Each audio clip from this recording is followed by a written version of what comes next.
I think there are three kinds of setups you can choose from. The first setup is being a bootstrapped founder with your own money. This is nice if you already had your first exit or money from your family and have a lot of money, then bootstrapping is not so hard. But back then I had zero.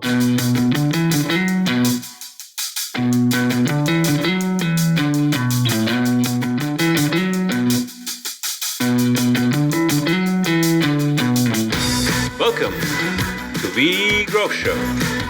What keeps us driving is what drives you further. This is your hosts, Sebastian Kunz and Serhat Kaya. Hello and welcome to this week's episode of The Growth Show. We are invited in AppLike's office today, beautiful Hamburg office, with Jonas, CEO and co-founder of AppLike. Thanks for having us, Jonas. Hey, good to have you here. So we have some questions here, as always, and we would like to find out who are you, Jonas, and what do you do for a living? I'm the CEO and co-founder of AppLike. AppLike is an app recommendation and discovery platform. What we essentially do is we run diverse app discovery apps on the globe. One is called CoinPop, another one is called FitPlay. They have different names.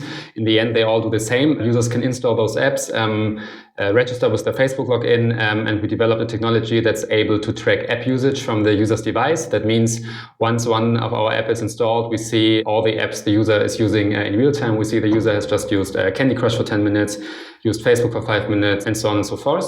We use this real-time user profile for two things. We tell to the user if you install one of the apps we show you, it's an app discovery app, so you can find new apps. If you install one of the shown apps, you can collect a virtual currency, a reward for using that app in the long term. So it's what we do is rewarded advertising, but not a reward on the app install itself, but on long-term usage pattern and retention patterns. And the second thing is we use the app usage profiles we collect for targeting for the advertisers, because every app that you will find in one of our apps is a paid advertising campaign. And we found that mobile app advertisers pay a much higher price if you can tell them if they buy an install for a woman or a man, or for an old woman or an old man. Or what we essentially also can do is, for example, going to Candy Crush and tell them we just target users that used one of your competitors' apps yesterday. By that mechanisms, it's an attractive system for the user. Loyalty and reward systems have always worked and will always work. If you have 10 pennies on the floor, usually you find a lot of people that will pick them up. Yeah. On the other hand, we are able to collect and build these attractive user profiles, so we have an attractive inventory for advertisers from which they can buy mobile traffic. Very cool. Sounds actually pretty interesting. So when does AppLike actually make sense? In the beginning of an app, if I'm an app developer and developing in the beginning, who's your primary target group? Could you maybe share a little bit about that? Yeah, so 90% of our business is still mobile games. Mobile games as a product is more or less perfect for us. Why is that the case? As we reward app usage of the user, this is something that makes sense, especially for games, because people tend to use games a lot. If you have a finance or rebrokering app or whatever, brokerage app, you will not use that app for more than 5 minutes a day. So there our system can work, but doesn't make sense at the first glance. For games, it makes a lot of sense. And actually, if you look at the top 200 grossing games that are out there right now, for example, in the United States, I would say 50% of those are working with us. So they work with us for new app launches when they want to push a new app to the market. But how the game is usually working, like the user acquisition game, that's why I call it game, is that they do paid user acquisition on a continuous basis, which means once they figure out I have a marketing channel, Facebook, from which I can acquire a user for €2. As long as I make €3 with that user, I will use that channel. And the same is for AppLike. They will set up a campaign with us for certain target groups. And once they see they can make €3 with a user, they will pay us €2 for that given user. So it's pretty straightforward. And as long as this positive arbitrage mechanism is working, our advertisers will spend more money with us. How did you acquire those top 50 users? Do you have your sales force, or do they know AppLike already in the United States, or how does it work? So we have a sales force, a sales and account management team, which is, I would say, the most efficient sales force in the technology space from what I see. I know, for example, in your company in Smarto, the sales force is much bigger. I think also the business is yet still a little bit bigger. We hope to change that at some point, of course. But we do it with very few people, like less than 10 actually. And this is possible because in the mobile gaming space, you have around some 100 companies that actually spend a decent amount of money, and you don't have 10,000 or 100,000 big advertising clients out there. So just the target group is pretty much defined. So by just doubling your sales force, tripling your sales force, you don't necessarily get more contracts. It's not how it works. That's why it can be efficient. And yes, we write to the people, we go to the conferences, to the trade fairs, to the shows, tell about our product. But what also really helps us is there are indices by other tech providers like Singular, cost attribution provider, or AppsFlyer, mobile tracking attribution provider, which reward the best media sources for app publishers worldwide twice a year. And right now, AppLike is the top number 6 source in the United States for mobile casual games, and by being on that ranking, on that list, of course, also brings a lot of inbound leads that want to try out that new traffic source. Definitely. Congrats. I saw that AppsFlyer ranking. Next to Apple, Facebook, and Google. Yeah. I have to admit, we are a little bit proud of it. So AppLike is a Gruner Jahr company. Tell us a little bit about why did you decide to be a corporate entrepreneur, and when did it start, and what was the reason behind it? I wish it would have been an active decision. I think telling stories afterwards always sounds so reasonable, but if you look at your own life, it's more like that things progress on a day or week level in a lot of cases, and you don't have a life plan you follow. But still, maybe I can share something which might inspire other people to go in a similar direction. So I had a first startup together with my co-founder Carlo and another guy who's right now head of product at About You. Christoph. We had a very terrible business idea, really, really bad, but we still went for it because we wanted to found our own company. We wanted to distribute online shop vouchers in coffee shops to bring people that buy expensive latte macchiato and Starbucks coffee, Costas coffee, and so on to the online shop world, because we thought someone who's spending €4 for latte macchiato is an attractive client for Zalando, which made sense on the paper, and the business model also sounded really smart because our idea was that the coffee shop pays us for the vouchers, like 50 cents per voucher, and the online shop then pays us if the voucher is redeemed, and we get a lifetime commission. And both parts actually signed the deal, which was still on the paper awesome because the coffee shop paid us to distribute our advertising. Where do you get that? And on the online shop side, we got an additional commission and margin. Just the issue is, in reality, things look different. The coffee shop at the point of sales, some distributed no vouchers at all because they didn't like what the headquarter was telling them. Some distributed 30 or 40 vouchers to the same client at the same time. So they just burned €20 off the headquarter. So getting the point of sale under control is a very, very tough challenge and very tough to tackle with a 2 or 3 people startup team. There are other companies that have done this really well. Fast-moving consumer goods companies, obviously, or Payback. I'm asked every time at the Rewe register, every time. Do you have a Payback card? So it's pretty impressive how they force the people to do that. We didn't manage to do that back then. So after a year, we found it's impossible to scale that business. It would have turned into a more agency business, and we decided to stop that. Why do I tell this whole story? Because before I did my apprenticeship, before the startup time at Otto Group, and at Otto Group I had a good contact who also knew that I just went bankrupt with my startup, and he wrote me 4 weeks after we stopped the company, if I wouldn't be interested working at Gruner Jahr and changing the site from the founder to the investor. And back then my bank account was on zero. I was pretty bored at home. I tried to find a new challenge in the startup environment.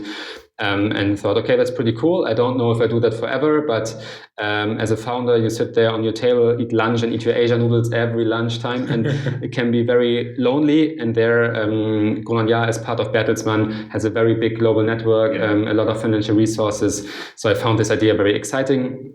and actually started to work there. I had one lunch with then my to become boss, and 3 days later I had my contract and started. So that was for a big corporation, like very lean actually, in terms of assessment centers and stuff. And this year was very exciting because I had the opportunity to see 100 startup pitches in my job there, because I should find startups in which Gruner Jahr could invest or which they could acquire. I visited teams in Berlin, in Hamburg, in Munich, basically all over Germany, and also some in Europe. And it's really cool if you can just look at something from the outside. And I had two effects. There were very, very great teams, which I would have loved to invest in, and in some we did, where I thought, I want to do something similar. That's really cool what they built there. And the other part was there were very, very bad teams, even worse than what we did before. And then I thought, I think I can do this better. And I did this for a year, and then found, with every team I talk to, I think about, again, in one of these two directions, I want to do my own thing again. So why don't we do it? And this was actually pretty much coincidence. Back then I still was friends with Carlo, and we thought, now I have this Gruner Jahr network there. How can we use that and leverage the resources there for an idea? And they invested a lot of money into rather content-driven business, bringing Stern magazine online to Stern.de or Gala magazine to Gala.de, and did some e-commerce, but all of those businesses didn't show yet a very big scale, because bringing a journalist business online is very tough. Because you still have the more or less same size of journalists, of teams that work on the articles, but your revenues are a tenth of what advertisers paid for print magazines. So we found next to that another business unit would maybe make sense for Gruner Jahr. And traditionally, half of the publishing house business has always been advertising revenues, and half of that the prices you pay at the kiosk for the magazines, at least in Germany. So we found advertising business is a good way to go. And I don't need to explain that to you guys, but if you want to do advertising business digital, it's not enough to do this in one country. You need to do it globally. You need to do it on scale, and you better do it with a strong tech USP and tech platform in the middle. And then we thought, what could be an idea in that direction? Back then, I had a friend who worked at Payback, and back then I learned that actually this whole Payback loyalty system, which is the biggest reward loyalty system in Germany, the biggest kind of miles and more system, it's not a loyalty business. The loyalty thing is what keeps the customer engaged, as far as I understood it back then. If Rewe gives you 1 cent for €1 of purchase as a point, if you redeem it, it's nice. If you don't redeem it, Rewe gets the money back. So it's a neutral business. What they earn money with is they use the collected data at the point of sales to do upselling, to tell, like, you just bought whatever Pampers for your child, so probably you're a parent, and I can use this for upselling with emails and vouchers and these kind of things.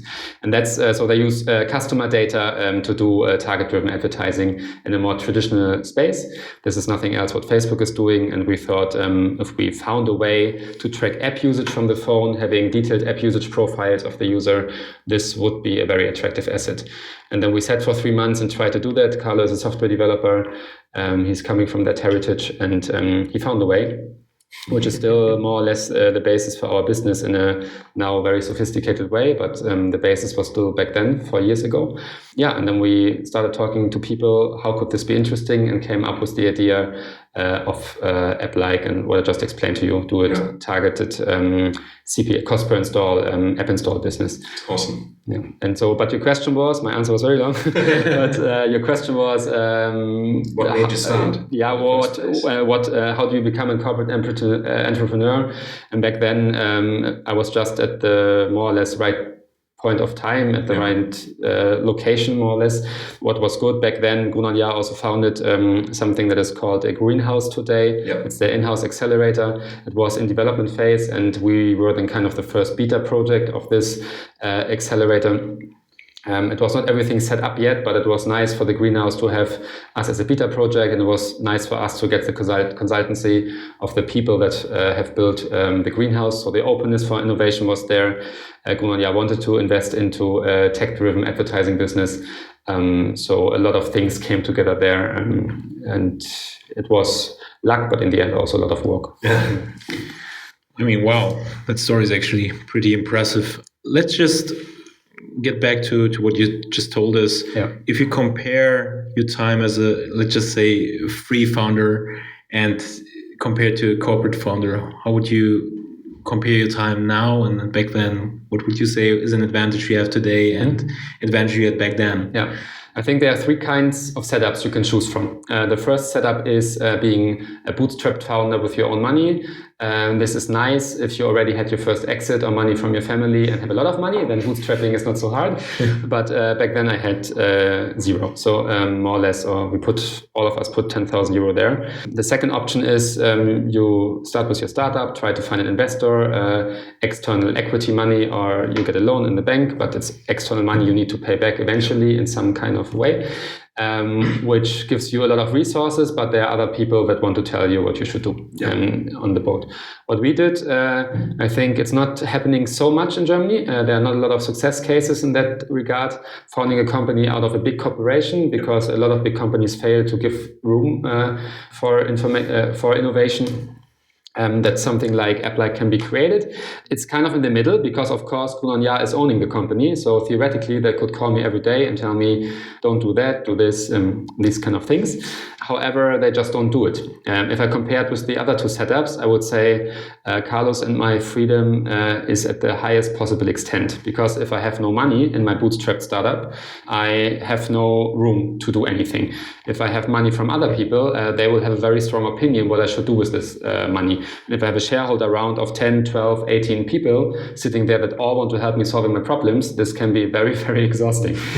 I would say probably if you compare it to other setups I know from other founders, I know our setup is kind of a lot of freedom based on a lot of trust, which is really nice. And why do you found a company? Because you want to have freedom of decisions. That's what makes an entrepreneur. And in the end, you might also want to earn some money. But if you want to earn a lot of money, you rather become an investment banker or something else. And when I just consider this aspect of freedom, now in this special setup, I know now with Gruner Jahr, this marriage we have here, the freedom could not be bigger. And I think it's the perfect compromise we found. That's awesome. So they give you a lot of freedom, but by giving you the freedom, you achieve to be the fastest or strongest growing digital company in the Gruner Jahr portfolio. Yes. Is that right? Yes. Yeah, we are the fastest growing one this year. We will be the second biggest one in terms of revenue, and we are also very profitable this year. So it's not only fun for us because we have freedom, but money-wise, it has also started to get funny for Gruner Jahr. Awesome. Since we are now at the topic growth, if you connect the dots, growth and yourself, how would you describe it? Yeah, I mean, founding your own bootstrap company is the toughest learning curve you can have. In a lot of cases, it will not. It's a learning curve without, in the end, succeeding. That's just realistic. 9 out of 10 of these setups just don't work.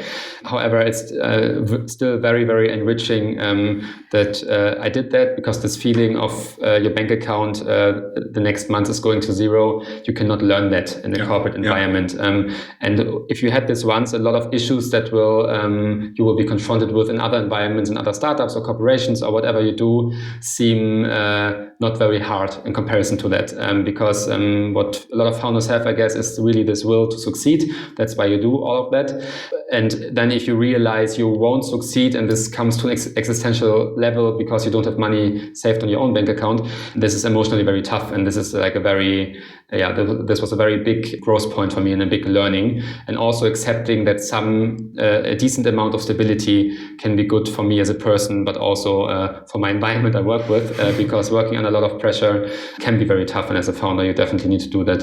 And that's why I also found the setup with Gruner Jahr is also very enriching, because there's just one major point which a lot of people forget. When you have your own company, you need to make sure not only you have a nice business model with high revenues and less cost in the best case, but you also need to make sure that you have solvency on your bank accounts, that you can pay your bills, which means your clients pay your invoices on time.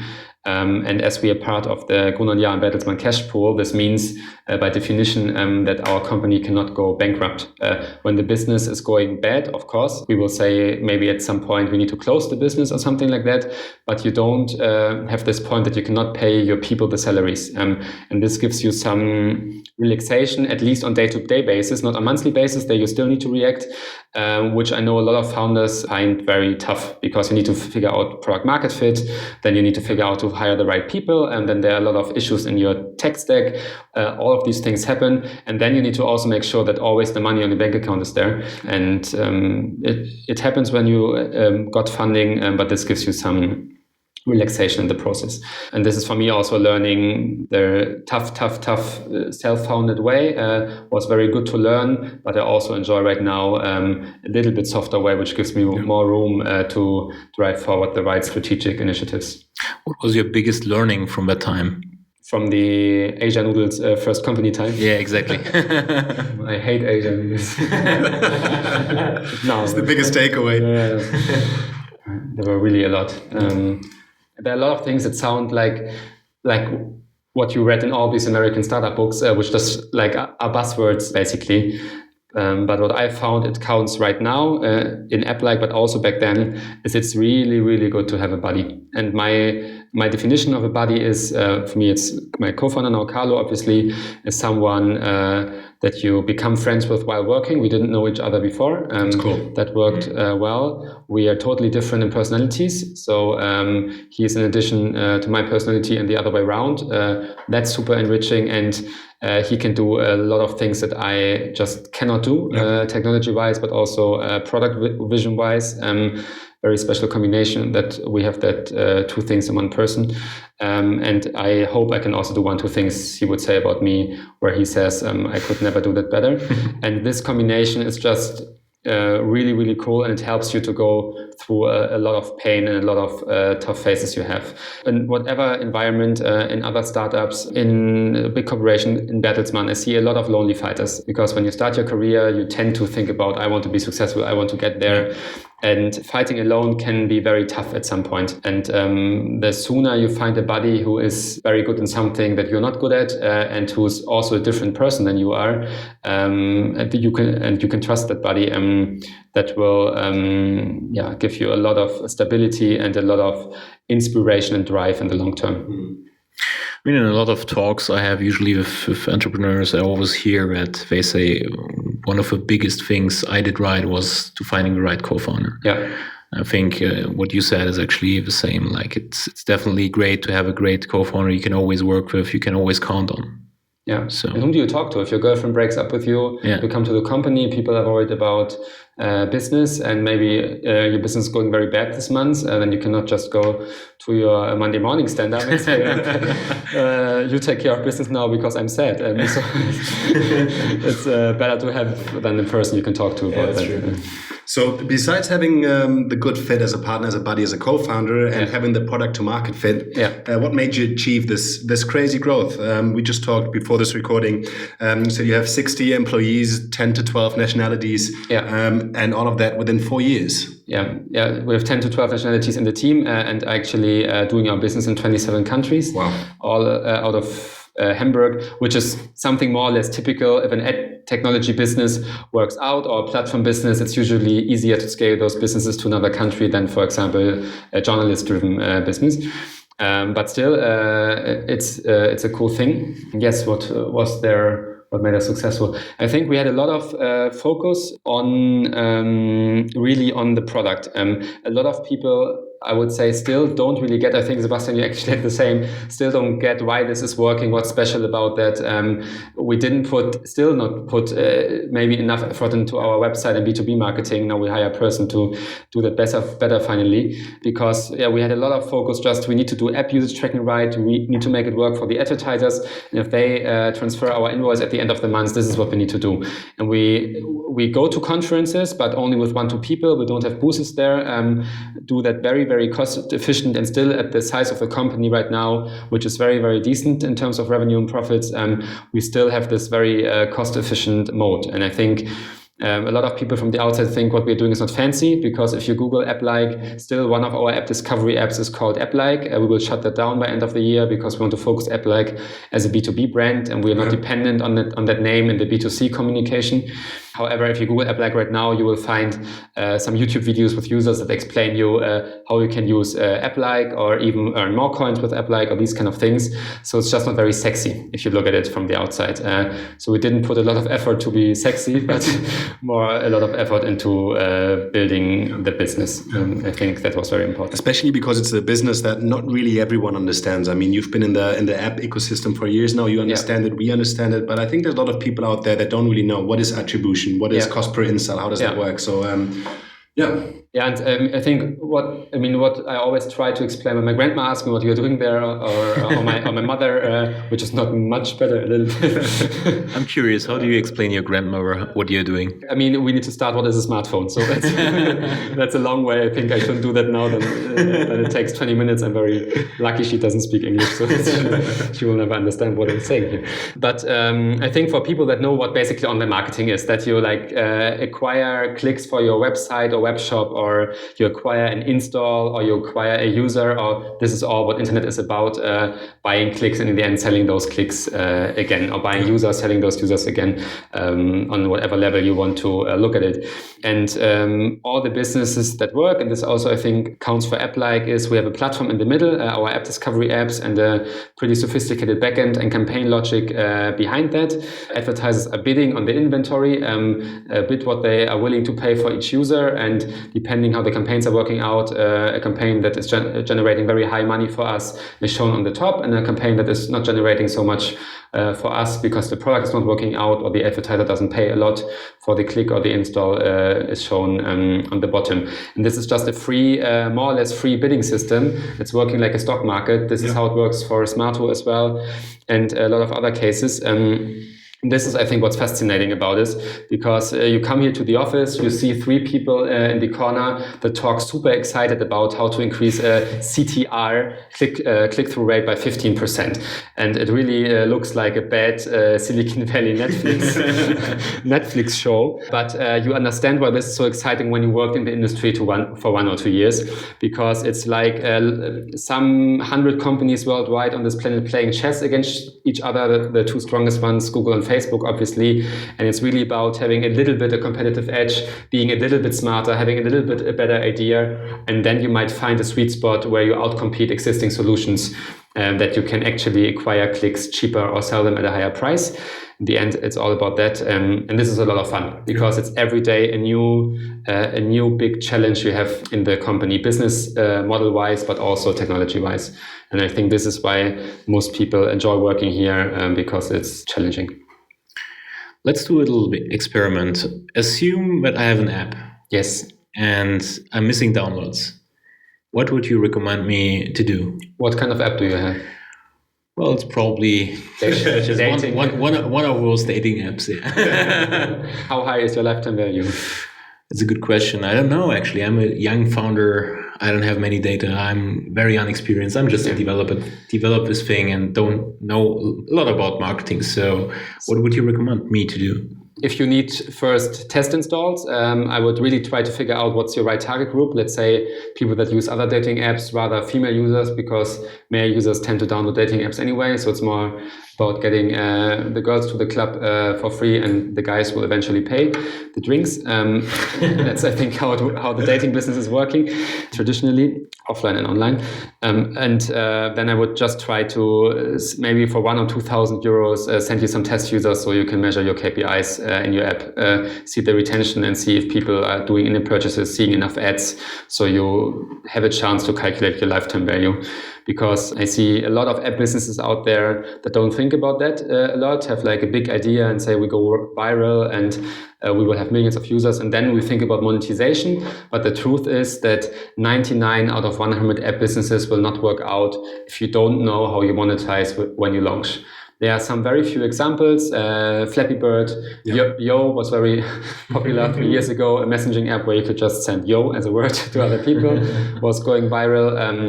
Of course, we have now TikTok, what was before Musical.ly, like viral businesses that then, when they have 100 million monthly active users, add advertising, but that works in very, very few cases. So if you want to found an app-driven business, I would then tell you after this test, so look at your KPIs, you earn only 8 cents per user call me back when you earn 2 euros per user, because this will only give you the leverage to even be able to compete on the paid user acquisition game. Because in Germany, you will need 1-2 euros in cost per install you can afford to buy a new user on the user acquisition networks. And if you don't earn more than that with your user, it will not work.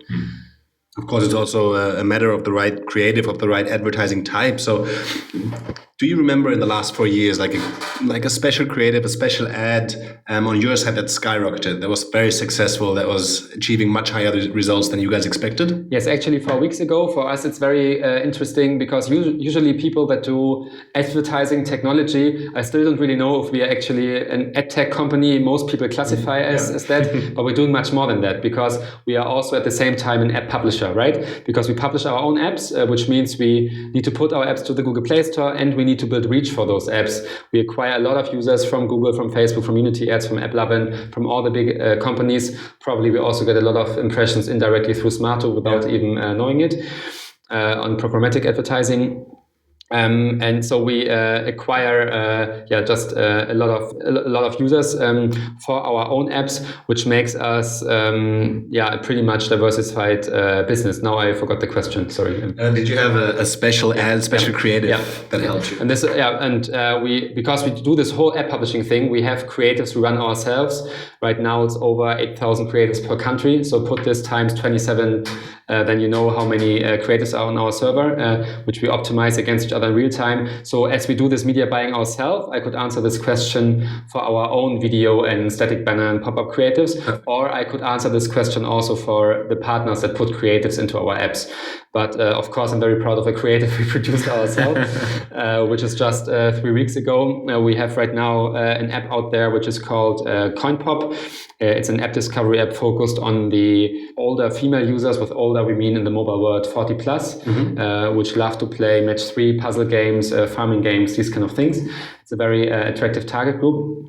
And we built a creative with a young lady, a friend here, of a designer that works for AppLike, who was like 25 and basically looks like how probably all these a little bit older ladies would like to look like. And she's screaming in the video, and she's an awesome actress. It's the first time we had a real video shooting. We were doubting if that works. It's a lot of more effort to do that in comparison just to do it on your computer. But the click-through rates, conversion rates, and just the performance were skyrocketing everything we've seen before. And in the end, then if you look at it, the creative production cost was still maybe usually we pay for one creative 5,000 euro, then we pay 10. So it was still very reasonable in comparison to the return we get now the next probably years back by this IP we built.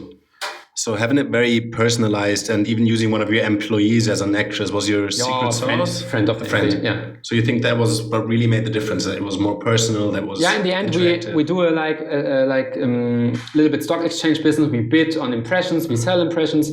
So it's a very mathematical, computer machine driven game. What we play here. On the other hand, in the end, there are people that see an ad and see a creative, and we defocus that part a lot because the business still scaled without focusing on that too much.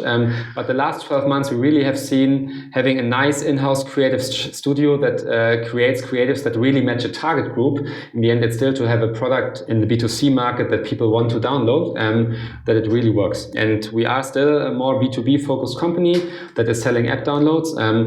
But I would say the B2C focus increased a little bit, probably from 5%, what we had traditionally, to more like 30%, because we've seen thinking actually about who your client is. It's old wisdom, makes sense. Yeah. You mentioned that you invested a lot of time in the beginning into the functioning of a product itself. Yeah. If you look back, would you do anything differently? Yeah, there's one very, very surprising outcome. What we did, because we learned to do so, is before you launch a product, ask people. Do some research and ask, would you use that? What's important to you in that? So we called app advertisers and asked them, what do you think about that? And there was not one app advertiser, when we called some of the big ones that answered our calls, that told us it's a good idea. Right now, these people are our biggest clients and spending millions with us per year. So that's very funny. why did that happen? Because we called them and told them we have a product, we want to like incentivize some app usage, but you will also get awesome targeting. And back then, and still it is, incentivized downloads have a really bad image in the market, because usually when you incentivize users to do something, the user quality will not be very high. And we could explain it as often as we wanted, that we have high retention users. We will bring them by the incentive to the points in the game where it starts to make fun, where they see more ads, where they do in-app purchases. But still, they didn't see that it works, so they didn't tell us that it works. And back then, we just had 1-2 people on the ad technology side we talked to that told us, yeah, actually, I think no one has done this yet, so you might have a go. This was everything we had. Yeah. But we spent probably 3-4 months doing interviews without getting any learning out of that that would help us actually starting to build our first prototype. So my main learning there is that the majority of people, I'm pretty convinced of that right now, will tell you what you want to do is a bad idea, even people that have knowledge from the industry. Because still founding a company means you need some entrepreneurial intuition, which fills the gap between what's there right now and what should be there tomorrow. Yeah. And no research will fill that gap for you. Yeah. Also some passion, because you invest a lot of time into what you're doing. And if it's not fun, if it's not your passion, it would be a problem, right? Because you would be bored at some point. You wouldn't be there like you should be and stuff like that. Yeah, and you just have this drive that you want to succeed. Like for you, it's just, you don't want to have the second company that doesn't work out. So you just try everything that you find something that actually works. Yeah, and this drive pushes you through the gap. But it's really cool to see right now. I mean, now a top 10 media source in the US is something where the biggest advertisers on this planet told us 4 years ago, we will never buy that. So this, I think, shows the story. Yeah, awesome. So let's just go to a nearly last question. If you compare in-app selling product, app, whatever, compared to an paid app, what would you say is a better business model in terms of growth? 99% of the business is in-app purchases in the App Store, when we talk about mobile games especially, but I mean subscriptions, Spotify, paid yoga, paid sports apps, all these is also in-app purchases. So that's 99% of the business of the market. Like just pay for the install was more like a 10 years ago business. It's not happening a lot.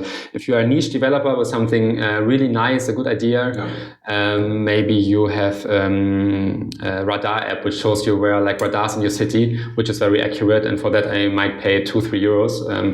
That makes sense, but a lot of these businesses turn into subscription businesses because it's a better business model. However, there's a third one, which is, for example, important for a Smarto, I guess, is in-app advertising, because there are some developers, actually the majority of developers don't earn money with in-app purchases, because it's very hard to build a business where users actually want to give you their money. There are very few companies, like some hundreds, that manage to do that on this planet.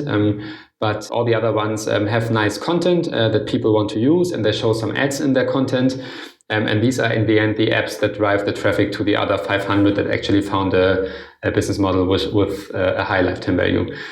So I think between these two, you should choose. Building an in-app purchase-driven business is very hard. A free-to-play or freemium model, it's very likely it won't succeed. If you're passionate about it, do it. You might be able to build the next Supercell with 2 billion in revenue in Helsinki.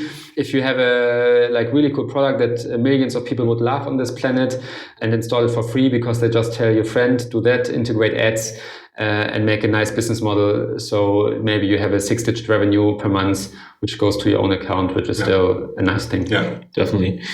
If you look into your home screen of your phone, what would be your favorite app? Pretty much addicted, I would say, to LinkedIn. I think I'm pretty typical, Facebook usage is dropping for me every day, basically. Same. Going down. The only thing I post there every half year, maybe I have the need to share some private stuff that I just walked out with my dog in the autumn. I just did that 2 days ago. I want to share that with some people. But all the other things I do on LinkedIn. I also have most of my friends on LinkedIn. I just think they build a top-notch product. I have super relevant content there. I can also use it as a news app. I know what's going on in my social network. I learn about the industry, which is relevant for me. I use it as a sales tool, as a recruiting tool. Yeah. So the app opens per day are, for me, the biggest amount is for LinkedIn. I'd say the same for us. Definitely. Of course, like WhatsApp, Instagram, and then LinkedIn. Cool. Last question from my side, Jonas. If you have to give advice to someone who is working in a big corporate company, and they do have an idea, but they're maybe afraid to step forward, or they don't think they can do it, what would be your advice to give to someone if they want to become a corporate entrepreneur? Yeah, it will not feel fancy. You will not be celebrated for what you're doing there. People might not even understand why you do that, because all the other colleagues around you do their job in terms of the traditional business of the company. You're not loved for what you do there. And there will be some people, you will find few supporters that support you. That was what happened for us, which were pretty much high level. That's why we got the funding.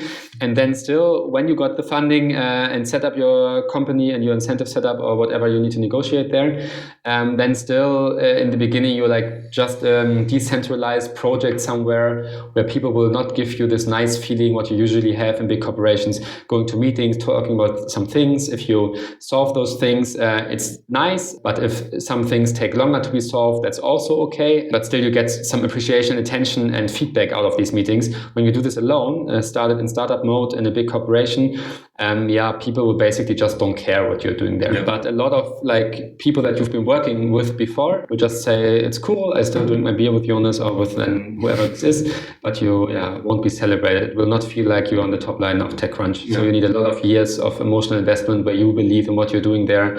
And that's the only thing what's driving you forward, not attention from other people. So persistence, and not really looking for the attention right now. Yeah. If you focus on attention, probably, then you're already lost, because your full focus should be on product market fit. So I think this is it for this episode. We learned today a lot of about your beginnings, about the tough time and with your first startup, and also like the benefits of a corporate startup. Yeah. And it pays at the end at some point out. That you're just being passionate about your idea and still believe in it, even though some people did say, no, it's not interesting for us. This is one of the biggest takeaways I think people should take. Like, if you believe in your idea, just go for it and then try to make something out of it. Yeah, for me personally, I think what you mentioned was having the right partner, buddy, was very, very helpful for everyone who's listening, as well as, of course, the right product market fit.